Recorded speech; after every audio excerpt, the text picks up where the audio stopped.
بسم اللہ الرحمن الرحیم۔ جو اس حوالے سے مومنین کی طرف سے پیش ہوئے ہیں ان میں سے ایک مین سوال یہ ہے کہ شیعہ علماء کی دو قسمیں ذکر کی جاتی ہیں، اخباری شیعہ علماء اور اصولی علماء۔ تو یہ کیا مطلب ہے اس تقسیم کا؟ کیا ان میں اختلاف تھا؟ کیوں یہ دو فرقے بنے؟ اس کی توضیح چاہتے ہیں۔ تو جواباً میں عرض کروں گا کہ اولاً یہ بات ثابت نہیں ہے کہ یہ دو گروہ ہیں، دو مذہب ہیں۔ ہر عالم اس بات کو تسلیم نہیں کرتا ہے۔ کچھ علماء اصلاً منکر ہیں کہ ہمارے درمیان کوئی اس طرح کے دو ٹولے ہیں۔ مثلاً صاحب الحدائق، خود ان کا شمار اخباری علماء میں سے کیا جاتا ہے۔ وہ اپنی کتاب الحدائق جزء اول فائدہ نمبر 12 میں ذکر کرتے ہیں کہ دو ٹولے یا دو گروہ نہیں ہیں علماء کے، اصولی اور اخباری علماء میں اسی طرح کے معمولی اختلافات ہیں جس طرح خود اصولیوں کے درمیان ہیں اور جس طرح خود اخباریوں کے درمیان میں۔ تو جس طرح وہ اختلافات موجب نہیں بنے گروہوں میں تقسیم ہونے کے، تو اسی طرح اخباریوں اور اصولیوں کے درمیان بھی جو اختلافات ہیں ان کو دو گروہ میں بانٹنے کا موجب نہیں بننا چاہیے۔ اسی طرح موجودہ مراجع میں سے آیت اللہ العظمہ سید محمد سعید الحکیم، ان کے کلمات بھی اس حوالے سے ملتے ہیں کہ کہتے ہیں کہ نہیں ہیں اس طرح کے دو گروہ، اختلافات نظری اختلافات تھے جس طرح دوسرے اختلافات ہیں انہیں کی طرح۔ لیکن اکثر علماء کہتے ہیں کہ نہیں، دو مختلف نظریات ہیں جن کے یہ دو گروہ حامل ہیں، اور غیبت کبریٰ کے ابتدائی دور ہی سے یہ دو علیحدہ طور طریقے تھے۔ کچھ ان میں سے صرف محدث تھے، صرف روایات کو جمع کرتے تھے، اور کچھ ایسے تھے کہ جو فقہا تھے۔ محدث روایات جمع کرنا، انہی نصوص کو آگے پیش کرنا، کوئی مسئلہ بھی پوچھے تو روایت ذکر کر دینا، اور فقہا کا کام تھا کہ وہ استنباط کرتے تھے۔ اگرچہ اس وقت اختلاف اس حد تک زیادہ نہیں تھا اور نہ ہی اصولی اور اخباری کی کوئی تقسیم تھی، بلکہ اس وقت یا فقہا کہا جاتا تھا، اصحاب نظر کہا جاتا تھا، یا اس کے مقابل محدثین کہلاتے تھے، یا مثلا اصحاب روایہ ان کو کہا جاتا تھا۔ اس معمولی سا جو اختلاف اس وقت تھا، اس کو جو واضح طور پر منظر عام پہ لایا گیا ہے اور دو مختلف گروہوں کی شکل دینے کی کوشش کی گئی ہے، وہ 11ویں صدی ہجری کا مسئلہ ہے۔ محمد امین استرابادی کا دور ہے، اس کی وفات 1035 میں ہوئی۔ اس نے اس مسئلے کو بہت زیادہ ہوا دی اور شدید مخالفت کی اصولی علماء کی۔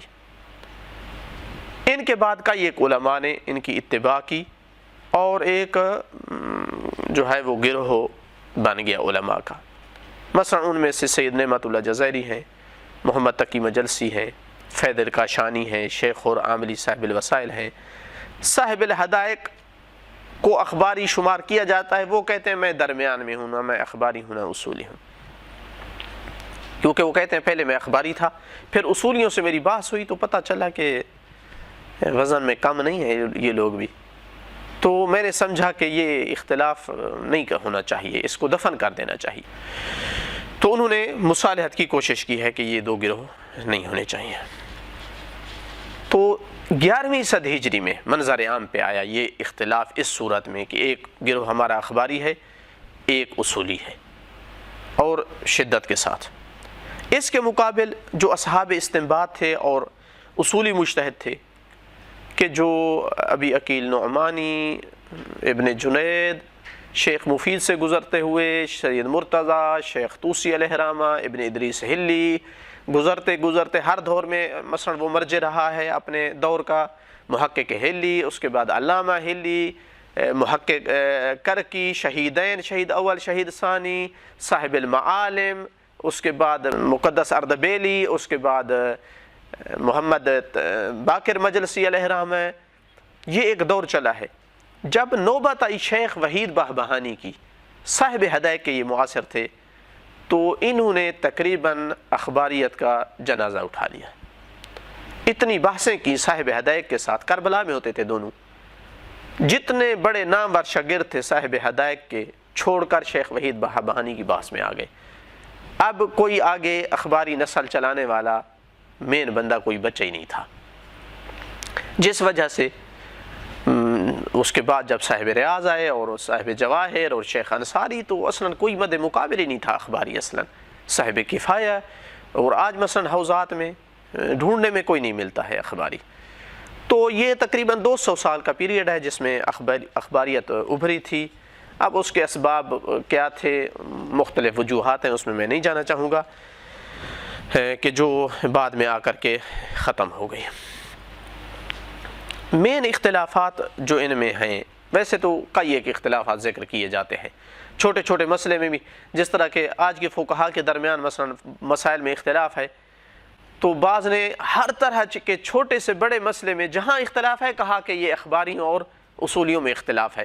حالانکہ خود اسی مسئلے میں اصولیوں میں بھی آپس میں اختلاف موجود ہے، اسی مسئلے میں اخباریوں میں بھی اختلاف موجود ہے.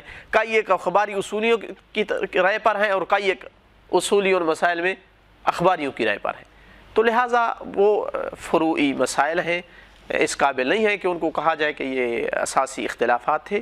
4 یا 5 اختلافی مسائل تھے. صاحب ہدایت نے بھی وہی لکھے ہیں کہ یہ مین مسئلے ہیں کہ جو اختلاف رکھتے تھے. مثلا ان میں سے ایک یہ تھا کہ اخباری علماء عقل کی حجیت کے قائل نہیں تھے. اسی طرح اجماع کی حجیت کے بھی منکر تھے کہ نہ عقل حجت ہے نہ اجماع حجت ہے. جبکہ اس کے مقابل اصولی علماء کہتے تھے کہ عقل رسول باطنی ہے. جس چیز کو عقل یقینی طور پر درک کر لے وہ حجت ہے. عقل سے نہ لے تو اصلا نبوت ثابت نہیں ہوتی، امام کی امامت ثابت نہیں ہوتی، اللہ کا وجود ثابت نہیں ہوتا. تو اصل عقل ہے. جہاں عقل قطعی ہو جائے، یقینی حکم لگا دے، اللہ کی جانب سے حجت ہے، رسول باطنی ہے. مثال ایک عرض کروں تاکہ مومنین کو سمجھ آ جائے کہ اگر روزہ مثلا موقوف ہو جائے سحری کھانے پر، کہ میں اگر سحری کھاؤں تو روزہ رکھ سکتا ہوں، سحری نہ کھاؤں تو روزہ نہیں رکھ سکتا. اب روایات کی طرف رجوع کیا تو زیادہ سے زیادہ استحباب ملا ہے سحری پر. کیا جائز ہے بندے کے لیے سحری نہ کھائے اور بعد میں مجبور ہو جائے، مضطر ہو جائے روزہ توڑنے پر، یا نہیں؟ یہاں عقل کہتی ہے کہ اللہ نے روزہ تم پہ واجب کیا ہے، اور چونکہ وہ روزہ تم ادا نہیں کر سکتے ہو جب تک کہ تم سحری نہ کھاؤ، عقل کہتی ہے کہ تم پر سحری کھانا اسی طرح واجب ہو چکا ہے جیسے روزہ رکھنا ہے.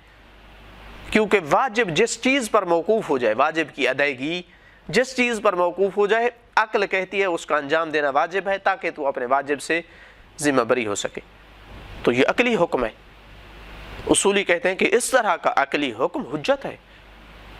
اخباری کہتے تھے کہ نہیں، حجت صرف احادیث ہے، مثلا عقل اور اجماع یہ حجت نہیں رکھتے ہیں. دوسرا اختلاف ان میں یہ تھا کہ اخباری کہتے تھے کہ قرآن مجید کے وہ معانی جو علماء کے لیے ظاہر ہوتے ہیں وہ فی نفس ہی حجت نہیں ہے ہم پر، ان سے حکم ثابت نہیں ہوتا جب تک کہ ان کی تائید میں کوئی روایات نہ ہے. محتاج ہیں ہم، انتظار کریں، کوئی حدیث ملے گی تائید کرے گی آیت کی تو ہم اس کو عمل میں لائیں گے. اصولی کہتے ہیں کہ نہیں، قرآن کتاب ہدایت ہے، ہمارے سمجھنے کے لیے، ہمارے عمل کرنے کے لیے آیا ہے. تو جو آیات ظاہر معنی رکھتی ہیں، جن کی ہمیں سمجھ آ جاتی ہے، ان پر واجب ہے عمل کرنا، حجت ہیں وہ. ہاں وہ آیات کے جو متشابہ ہیں، مجمل ہیں، واضح نہیں ہیں، ان میں ہم محتاج ہیں ائمہ اہل بیت علیہ السلام کی احادیث کے. تو خلاصہ کلام کیا ہوا کہ اخباریوں کے نزدیک جا کر پھر آ کر صرف اور صرف حجت حدیث بچی. اصولیوں کے نگاہ میں قرآن بھی حجت ہے، حدیث بھی حجت ہے، عقل اجماع بھی حجت ہے. تو اس وجہ سے اخباریوں کو اخباری کہا گیا. وجہ تسمیہ ان کی یہ تھی کہ کیوں؟ چونکہ ان کے ہاں صرف اور صرف اخبار حجت ہیں، یعنی احادیث. تو ان کو اس بنیاد پر اخباری کہا جاتا تھا. اصولی مجتہد کے مقابل کہ جس کے ہاں حجت کا دائرہ وسیع تھا۔ اس کے علاوہ جو اختلاف تھا مثلا تیسرے نمبر پر وہ یہ تھا کہ اصولی علماء قائل تھے کہ اخبار اور احادیث جو ہیں ہماری، حتیٰ کتب اربع بھی، ان میں چھان بین کی ضرورت ہے، چونکہ ان میں بعض حدیثیں ایسی ہیں جن کے راوی کمزور ہیں، ضعیف ہیں، کذاب ہیں، کچھ حسن جھوٹ بولنے والے ہیں۔ تو حدیث کو دیکھنا ہوگا، صحیح ہے، حسن ہے، موثق ہے، عمل کریں۔ اگر ضعیف حدیث ہے عمل نہیں کر سکتے۔ جبکہ اخباری کہتے ہیں کہ سب کی سب کتب اربع معتبر ہیں، ان میں دیکھنے کی ضرورت نہیں ہے، آنکھیں بند کر کے لے لیں، بالکل جس طرح کہ اہل سنت برادران صحیح بخاری اور صحیح مسلم کے بارے میں کہتے تھے، اکثریت ان کی، کہ یہ صحیح ہے۔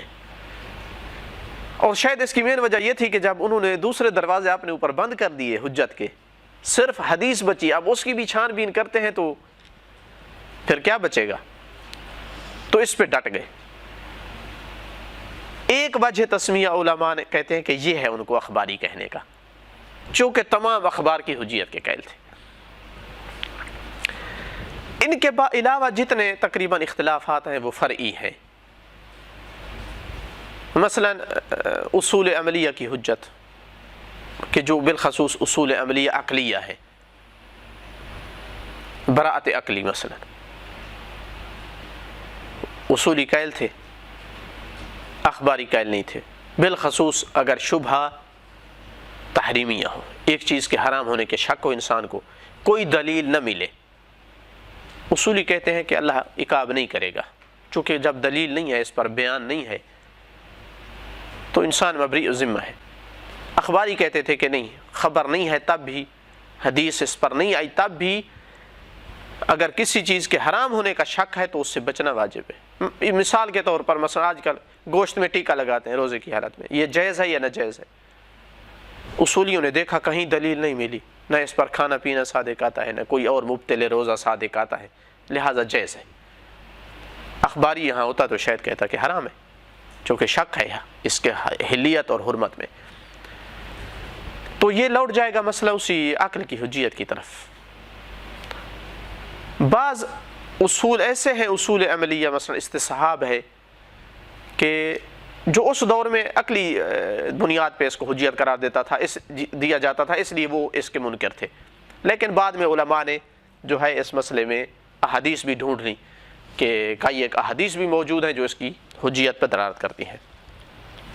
تو یہ تھے وہ مین مسائل کے جو مورد اختلاف تھے اصولی اور اخباری علماء کے درمیان۔ اب یہاں اگر ہم تأمل کرتے ہیں تو ایک اور چیز ہمارے لیے واضح ہوتی ہے، وہ یہ ہے کہ اصل مسئلہ ہم لوٹا سکتے ہیں ایک اختلاف کی طرف، پورے کے پورے اختلافات، تمام کے تمام اختلافات صرف ایک اختلاف کی طرف لوٹا سکتے ہیں، اور وہ ہے اجتہاد کا دائرہ وسیع ہے یا تنگ ہے۔ فقیہ کو اتنا حق ہے کہ وہ دلیل کا جو لازم معنی ہے اس کو لے، عقل کہیں پر دلالت کر رہا ہے اس کو لے، اجماع ہے مثلا اس کو لے، یا نہیں؟ جب انہوں نے دائرہ تنگ کر دیا اخبار تک اور اصولیوں نے دائرے کو وسعت دی، تو ان دونوں چیزوں کے طبیعی نتائج تھے جو باقی اختلافات ہوئے، سب کے سب انہی کی طرف لوٹتے ہیں اگر انسان ان میں توجہ کرے۔